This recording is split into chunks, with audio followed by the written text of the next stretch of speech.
Hi guys, and welcome back to Hillside Talks. This is my little podcast on an urban hillside, hence the name. And today I'm having a conversation with Karla Dalsgaard, who runs the knit company, or she does knitting recipes, and it's called FemiKnit. And she has some really awesome ideas, and I have really enjoyed talking to her previously about knitting because we share some philosophies and you have a really nice take on reusing yarns and stuff like that. So we're going to dive into that today and talk about knitting, creativity, and other stuff. So I hope that you guys are ready for that. Okay, so Karla, tell us a little bit about yourself. You are from this area, you're Danish, and you are what? 21 years old. Yeah, I was like 22? 21. Not yet. Mm-hmm. And how long have you been knitting? So I started knitting in the Corona era where everybody started. I was on a boat vacation with my family on my grandparents' boat. Not bad. Yeah, really nice. We were a bit bored and my sister just had started and stuff, and then I just gave it a try. I always considered it like a bit grandma hobby. So I was always like, no, I don't want that. But then I started and I just got hooked, and then I have been doing it ever since. That's fantastic. So you already knew a little bit about how to knit. Who taught you? Like from the very beginning, who taught you? Yeah, so my grandma always has been doing all these creative things. It's always been a big part of our community. I think I was maybe like 5 years old and she told me to make a bit swatch, and it was really boring, so yeah. I did not want and that. You just do those little swatches and you keep doing like, okay, the knits and the pearls and the knits and the pearls, and I could never figure out the pearls. It's so tight. And but then it was like, the swatch was like, in the beginning it was really tight and then it was really loose. Okay, so you learned the foundation from your grandmother and then you picked it up again on the boat during COVID. With my grandmother. She was on the boat too? Yeah, it is her boat. Oh, yeah, it's true. Yeah. So you had a little COVID bubble on the boat. Yeah. That's nice. Yeah. All 3 generations. Yes. Not bad. Really nice. All knitting. Yeah, together. Also my sister, who was 9. So we were like, everybody was doing it. It was so nice. Oh. Yeah. So you actually have some good memories. You had something good come out of COVID. Yeah. A big part of it was my friends from the boarding school. They also knitted. So there I was like influenced by them to start doing it. And then I learned it with my grandma, but also with the friends from the boarding school. They also taught me. Yeah. And I just want to explain that boarding school in Denmark is not this strict thing that you have in the UK and other different places in the world. We have this concept where you send your kids when they're in 9th and 10th grade, and it kind of sprung out of like the hippie movement. It's more influenced by that. And it was like the kids that needed an extra year, then they could go to school after the regular school, and that's where the name comes from. So it's really a place that a lot of Danish kids go for 1 or 2 years. I spent a year. No, I spent 2. Did you go for 1 a year? 2? 2, yeah. And it's a really good time to just it's really fun. Get away from your parents for the 2 years instead of having a lot of conflicts. And it's just very be formative. with a lot of fun guys hanging out. Exactly. Yeah. What do you like most about knitting? And how do you like sharing your ideas? Because at some point you started sharing what you make. I really like the creative direction that you are in when you do a lot of creativity, and you can do it everywhere. So I like that when you are with your friends, then you can just be knitting and you are always doing something. You like having busy hands. Yeah, exactly. Putting your hands to something. But also being on a creative like path where you is always in that mode in the back of your head of creating something and doing something with your time, and it's like nothing is a waste of time. I really like that. So it's very efficient in your time. You're not a time waster. No, I don't like that. And also, just creating has always been like really a big motivation and just something that I always have to do. Like, it's just something that I see through my life as a direction that I'm always going in. Like, when I'm not creative for a long time, I feel like something inside of me is just not where it should be. I can imagine you sitting there and then just being like, oh, because I'm learning more and more techniques and more stitches. And you're like, wow, every time I learn something new, I'm like, oh, I could do this. I could do this. And I always grew up building furniture because my dad had a wood shop. So just anything with like cutting and drilling and how to put that little saw in there and then move around. It's just fun when your eyes are open to a new material. It's like, okay, I could do this, or I could, Yeah, and also I just have so many ideas. I just have to get them out somehow. And knitting is just a really convenient way to do that. And you don't have to be that good at it.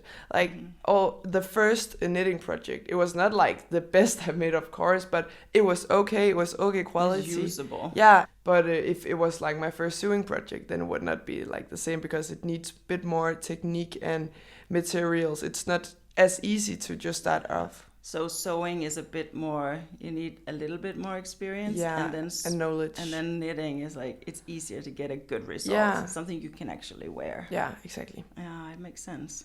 So when did you start sharing online and then turning it into like, who were the first ones to start following your projects? And then how did that turn into a business for you? Okay, so it all began on my trip to Africa. I was going to Africa with my family. Like an outreach thing? Yeah, exactly. Then I had bought this yarn on the trip. And also I had like 2 needles with me so I could make a pattern that I had brought. But the needle did not fit the yarn at all. And this was like a 30-hour flight. I had always had these ideas of patterns in my head that I wanted to make, but I could never find the patterns. So then I was like, okay, now I will just try to make one myself and I will write it down. And then I did, and it was actually really fun, and I also found it easy enough. And then I made a website and an email, and then I just made an Instagram and said, you can just write to me at this email, and then I will send you the pattern for free. And a lot of people wrote, like 200 mails I got. Yeah, and then I was like, okay, maybe this could turn into a business.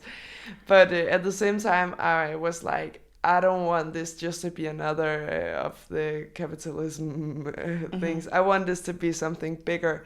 So I said to myself that I wanted to donate 10% to Itemba project, the project we were down in Africa to visit. So and it was like a South whole... Africa. South Africa, yeah. So it was like a whole circle moment. Yeah. Also, just I set up the price a bit as I got better at making patterns, and then suddenly I had a business. I love that. Yeah. And I love that you have that creative way of thinking that it just comes out of you, because a lot of people, if they sit on an airplane for 12, 14 hours, they would just be watching videos and zoning out. But when the creativity is in you, that's not as interesting. Like, then I just sit there and kill 12 hours. I could be creating something. Yeah. And then you actually spent that time producing something and turned into a business. Yeah, exactly. Really exactly. cool. I actually really love being on an airplane because it's just, you can do so much because you have so much time. Like 30 hours just full of things I could do. Yeah. I know maybe that's a bit different, but no, it's wonderful. Yeah. And what's different about your knit patterns? Because you said that what you thought of knitting before was kind of like a little granny-ish. So what's different in the designs that you make? You know, when I first started knitting, I always saw some nice patterns, and then I made them, and then I was always like, wow, this is not something that I want to wear. I did not use it that much, and also always felt like this was something a bit more for maybe a bit older people, like... Or me, like people in their 40s. yeah, exactly. Like, this is something my mom would love, and that's so nice, but I have a bit more street style, like, normally, and then I just were always looking, where are all the knit girls that are like me and have the same style as me, and I couldn't find them. And then I was like, okay, I have so many knits in my head that I've seen, but I can't find the pattern, and I don't want to buy knits because it's just worse quality. Yeah. There were some other girls that were doing a bit like more hipster and street ways, but I still had a lot of patterns that in my head that were not made yet. So I just started up, and then it just kept coming, and sometimes I still get overwhelmed by so many things I can do. So I haven't tried yet not to know what I have to make, and I think I have maybe 20 patterns now. So, and I still have a lot more ideas in my head. Yeah. So yeah, the purpose was just to give something different to the knitting community, and also I just wanted to be the knitter that I would have felt inspired by when I was 12. I always just felt like it was not for me because I couldn't see myself in the knitting community, and then I just wanted to make something that I could see myself in. Change the community. Yeah. And that's a lot. I can't take full responsibility for that. There are also a lot of nice knitting colleagues out there, but I wanted to do that. Mm-hmm. You have a really fantastic hashtag that you use that is reknit, genstrik in Danish, and I love that concept. And when I talked to you about that the first time, I was like, that's what I've been doing, but not on purpose, but kind of like the same motivation for it. So did you start that, like, can you explain about that? And then did it start out of more of a environmental, like, sustainability idea, or did it start out of wanting to limit costs? Because yarn and good quality yarn can be kind of expensive. So yeah, I was just wondering where that came in. So yeah, the concept about reknitting is like you have this old shirt and then you unravel it and make a new one. So it's really easy. And also I was thinking about how can we make clothes more environmental and sustainable, yeah. The thing is that it has to be circular. Like the second and third and fourth project has to be as good as the first one. So when we make the first one, we have to think about the next, because like I think a lot of the upcycling community, they upcycle things, but then it's really hard to upcycle it again because a lot of things are cut off. The only thing that is actually really, really easy, not the only thing, but a really easy thing to remake as good as the first one is the patterns in the knitting, because it's the second is actually as good as the first one, and there's not that much waste yarn as you would think. The balance between not always getting new, but also getting it in a good quality in the first time, so you can make it again. That's the thing about it. Yeah, so I have like a feeling of when you buy new stuff, then you have to use it a lot. And it's not like I'm against new stuff. I just really want to use it a lot of years. So that's like the goal, I think. So I think it just came like that naturally. And that if I made a pattern or something that I didn't wear, then it would annoy me that it was right there on the shelf, and then something you didn't wear. And then I was like, I have to make this something I want to wear. And sometimes it was just like changing the neckline. I also did it a lot with my clothes, like sewing it in different ways and always ruining my clothes. Like I can't resew any of it. Yeah, I've sewn a lot of my clothes as well and altered it in different ways. Yeah. And I have this dress that I bought 4 years ago.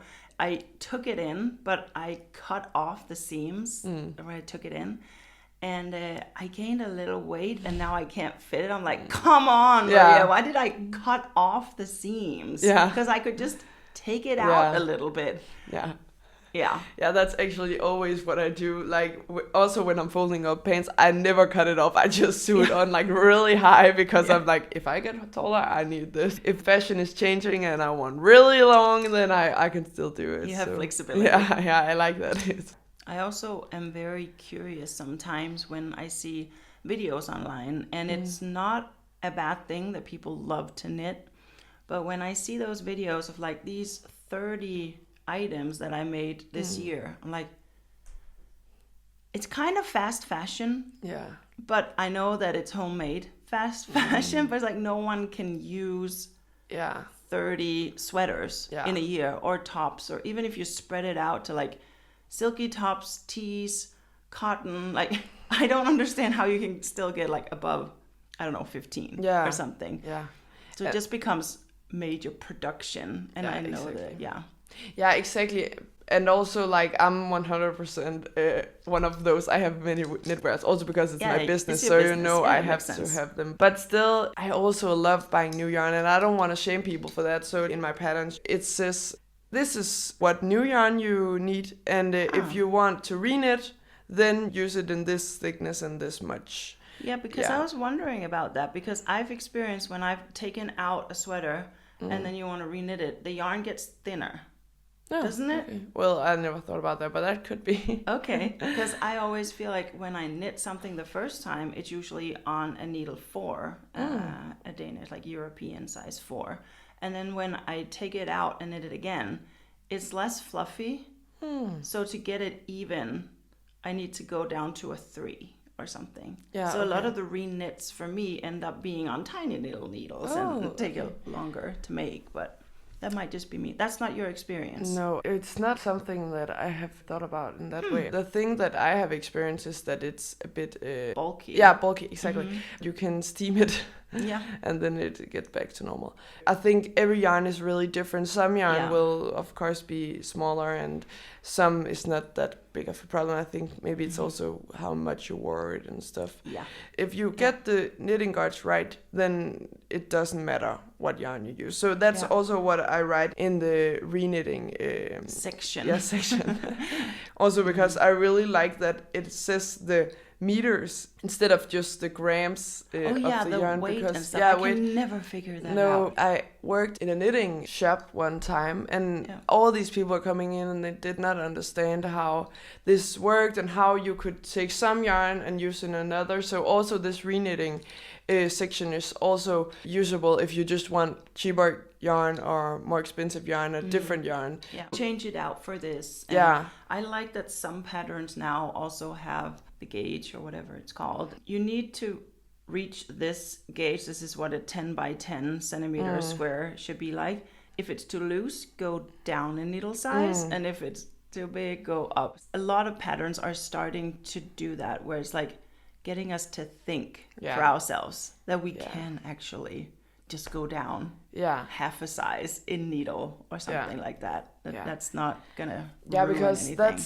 that's really like something that I think a lot of people don't know. So a lot of people don't make a gauge swatch. Yeah, a lot of people don't make a gauge swatch, and that's really important. I tried that with the first project where I'm knitting the third sweater now out of the same yarn. The first one was I don't think I checked the gauge properly, so it's probably a little big to begin with. But then also the yarn had some silk in it, and when I blocked it, it just stretched like crazy. So it just became this like big drapey thing. I was like, okay. And actually, that's also something that is really important for people to know. Some yarn are made to go in the washing machine and have to go in the washing machine, else it will just be really big, and others can't. So you can't mix those two. No. I made that mistake myself. I had made this big sweater, and then I wore it in the rain, and it just became so big, and then I was like, I can't use it anymore. But I should just have put it in the dryer machine. Oh, that would have fixed it with the superwash yarn. Yeah. How chemically treated is that yarn, though? I don't know. I actually don't know. No, but I think read maybe about that at some point. This podcast is kind of going in the direction of I want to explore creativity and what that looks like and how we can apply it in our lives, being more creative with not necessarily always limiting it to crafting, but also the way we think, like problem solving, and how can I apply creativity to fixing this issue or whatever. So what does it look like for you in your life to have your kind of creativity? What areas does it apply in? And right away when you say creativity, you would think like painting and stuff. Yeah. But I think it's like works in a lot of ways.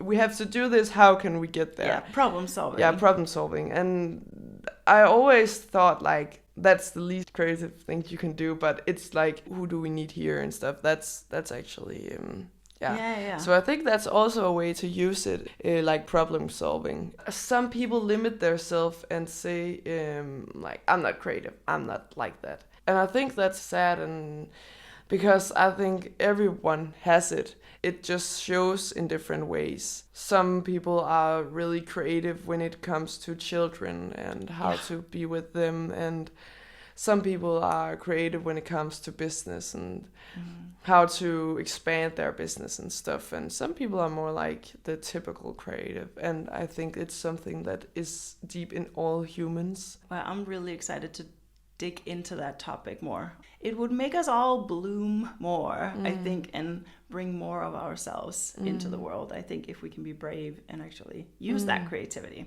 But I'm really excited that you wanted to stop by and talk about all of this. And everyone who's listening or watching on YouTube, I really hope that you'll go and check out FemiKnit, because she has some fun things. Or maybe if you're listening and you're in your 40s like me, you might have a daughter who wants to see and might want to try out some of those patterns. So thank you for coming. Yeah, thank you. Thank you for having me. That's it for this week's video and podcast episode, guys. So I'll see you guys back here next Monday. Bye.